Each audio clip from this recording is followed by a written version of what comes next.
Cartilage vault reconstruction, graft preparation. Following a significant dorsal reduction, 2 mm or more, reconstruction of the cartilage vault must be done to avoid a pinched mid-vault, inverted V deformity, and collapse of the internal valve angle.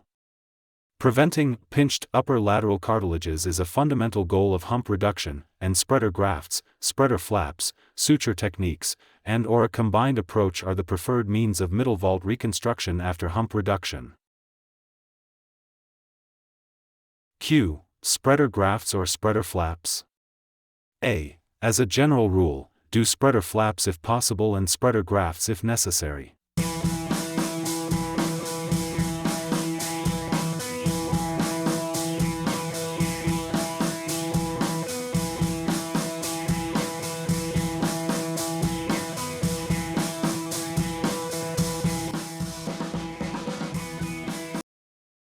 Spreader grafts, first described by Sheen in 1984, these are rectangular cartilage grafts placed in submucosal pockets between the upper lateral cartilages and septum to widen the internal nasal valve.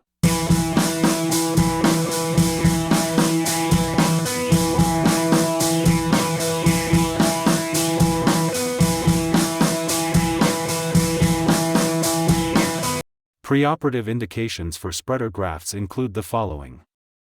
1. Major asymmetries. 2. Long midvault/short nasal bones. 3. Limited dorsal reduction. 4. Extended cephalic bony reduction, and 5. Dorsal reduction without osteotomies. Intraoperatively, spreader grafts may be indicated rather than spreader flaps owing to a few conditions. 1. The ULC can be significantly more asymmetric than initially appreciated. 2. Dorsal reduction can be greater than anticipated, in both height, greater than 8 mm, and cephalic extension up to the nasion, and 3. It is necessary to brace or splint the dorsal septum, irregularities or deviation. Spreader grafts are matchstick-sized pieces of cartilage or vomerine bone that restore the normal dorsal width of the septum which has been lost during dorsal reduction. They can correct asymmetries, prevent an inverted V deformity, and avoid a pinched nose. Functionally, they spread the upper lateral cartilages outward while restoring the 10 to 15 degrees aperture of the internal valve and maintaining an aesthetic middle vault. It is important that the grafts be flush with the dorsal septum, slightly proximal to the internal valve, and extend beneath the intact dorsum. The grafts are then sutured into place. Most commonly, a horizontal mattress suture of 4 to 0 PDS is used to fix all 5 structures together: upper laterals, spreader grafts, and septum. Spreader flaps. An alternative to spreader grafts, particularly when there is no indication to enter the septum, is to preserve the excess height of the upper lateral cartilages and convert it to horizontal flaps to restore the normal T shape of the upper portion of the mid-cartilaginous vault at the lower dorsal height. In the initial description of the autospreader graft by O'Neill and Berkowitz, the entire upper lateral cartilage was scored and folded over.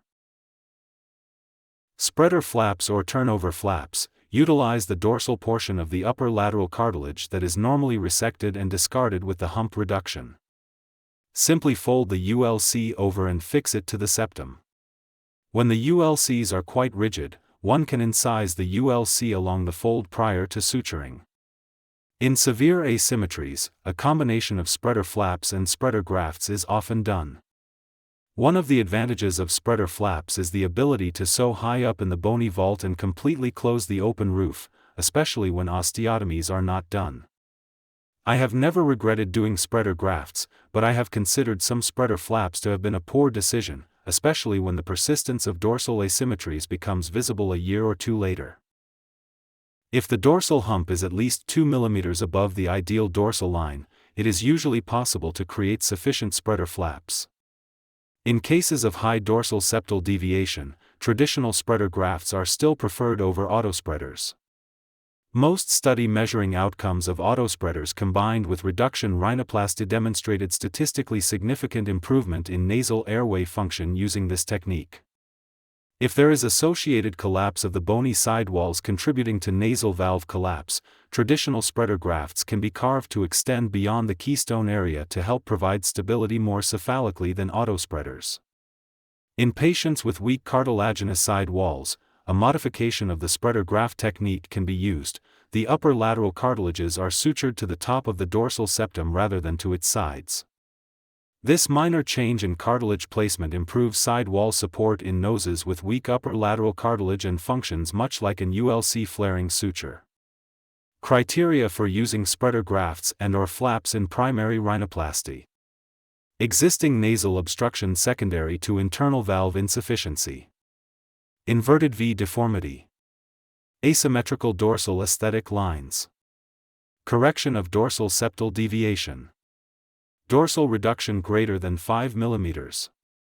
Ethnic nose with weak cartilaginous support. Males with a narrow nose.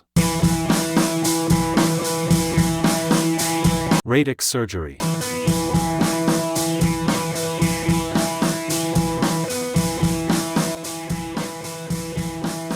In Latin, radix means the root or starting point. In the context of noses and nose surgery, the radix delineates where the nose begins, or where it protrudes from the forehead. The radix of the nose is important in rhinoplasty, as it may make a nose appear more masculine or feminine, depending on where the nose starts. As mentioned before, the radix is a region, not a point. Centered at the nasion, the radix defines the nasal root and represents where the nose has its origin from the glabella. It extends inferiorly from the nasion to the level of a horizontal line passed through the lateral canthi. The radix extends superiorly from the nasion for an equivalent distance.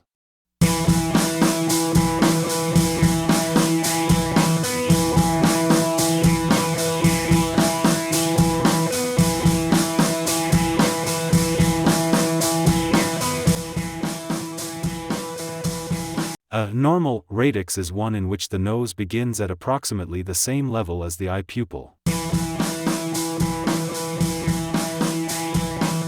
With a low radix, the nose starts below the pupil. This tends to create the appearance of a more feminine and shorter nose. A Barbie nose, for instance, tends to result from a lower radix.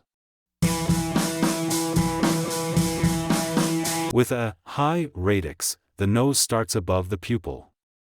This is associated with a masculine, or strong nose. A nose with a higher radix tends to protrude out more.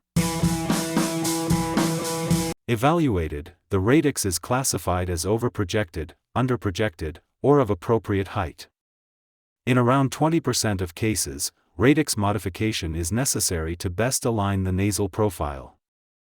Reductive techniques may be required to remove the overdeveloped nasal and frontal bones of a high radix.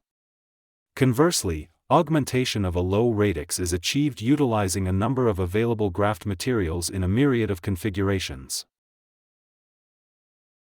An overprojected radix is often found in the setting of a prominent dorsal hump.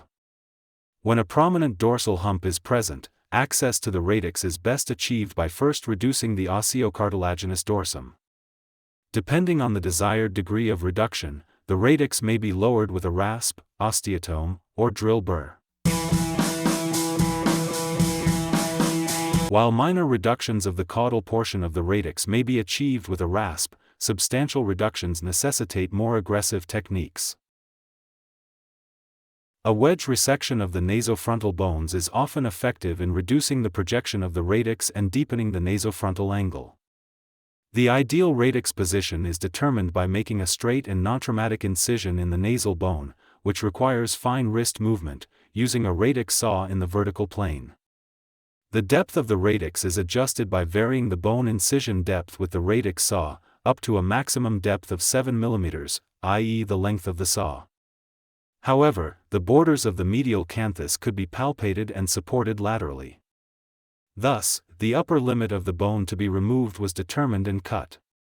Then, a straight osteotome is placed in the radix area at a 40/60th degree angle and a bone incision is made that reaches the transverse osteotomy above. After the incisions are finished, the wedge-shaped bone is released. After the radix is lowered, a hidden hump appears. Finally, continue working to reduce this to the ideal projection. Controlled incisions and resection are performed with the use of an osteotome and a saw. If the radix is overdeveloped from significant frontal bone contribution, drilling down the bone with a guarded burr is required to produce effective change. Radix deepening begins in the subperiosteal plane, where guarded electric burr is used to address the bone.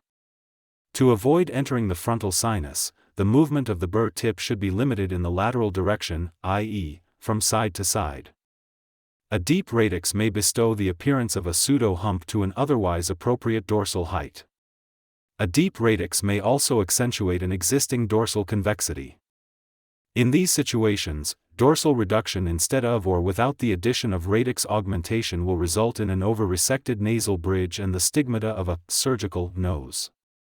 In order to achieve balanced correction, the radix must first be set to the ideal position and projection.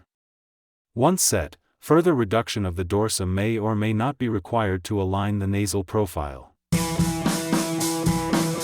Augmentation of the radix may be achieved with grafts assembled from autogenous or alloplastic material.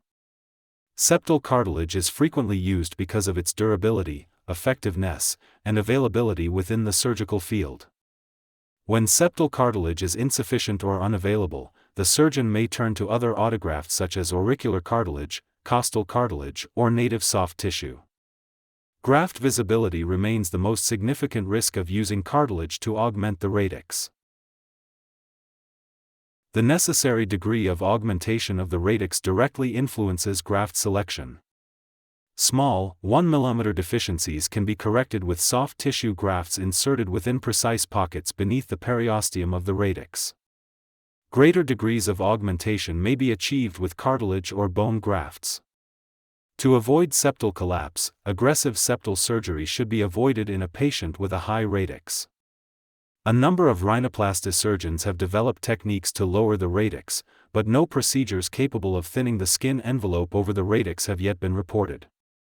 It is crucial to know that removal of nasofrontal bone at the level of the radix leads to a visible reduction in bone height of only approximately 25%. At this point, you have to relax a little bit, and release your stress for a few minutes. Meanwhile, review the procedural steps, stick to the plan discussed with your patient and try to solve as much as you can.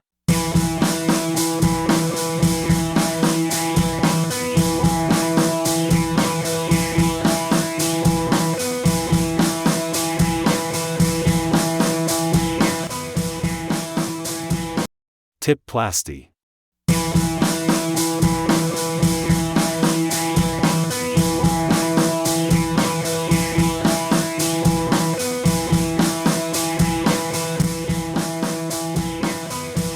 Nasal tipplasty is an essential part of facial aesthetics.